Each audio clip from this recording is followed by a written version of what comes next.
you've been smelling whispers around that the Gen Zs are coming back.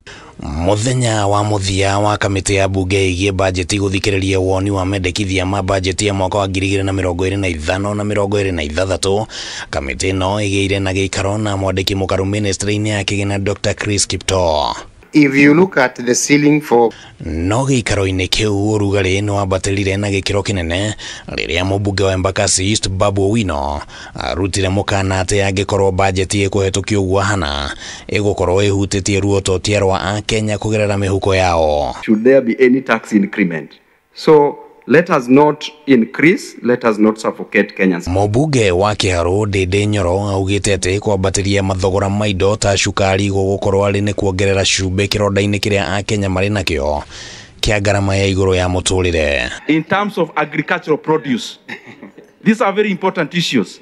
We cannot afford to move agricultural inputs from zero rated to exempt, because as we talk now, Uga prices is in its highest prices. No Kiptoo ni areganire na ati kuri na mubango wa kuongerera mathogora ma indo iria cihuthikaga ni Kenya a ikiro cia thi. All exports should be zero rated as a matter of policy. Anything else we try to move to exempt. Yes, moving to exempt might mean that the industry might push to consumers. But we also know Kiptoo ni ahinyiririe ati thirikari ni irageria kuiganania gatagati ka muhuthirire wa mbeca na gukuria utonga wa bururi, akiuga ati budget ya mwaka ukite ti nene gukiruka. You are now putting pressure on us to say there is no money for UHC, there is no money for this. You can see the pressure is on expenditure, and then you don't want tax, and it is wrong to make Kenyans believe that tax is bad. In fact, what we are doing is we want to raise the tax base.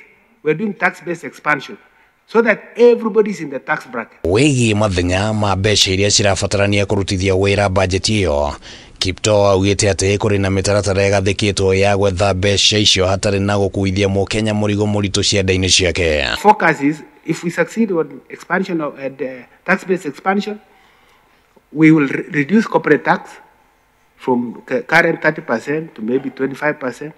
VAT will come down from 16 to 15 down. Kiptoo ningi ni ateteire mibango ya thirikari na muno akirongoreria hari mbeca iria Kenya mararengwo cirĩ cia nyumba cia raithi, akiuga ati ni cirateithĩrĩria thirikari hari ukinyaniria wa tabarĩra na njĩra ya kuongerera mbeca iria ciũnganagio. It's the only road that has given. Handũ-inĩ ha Kameme TV ritwa rĩakwa nĩ Kimani Wangũnjiri.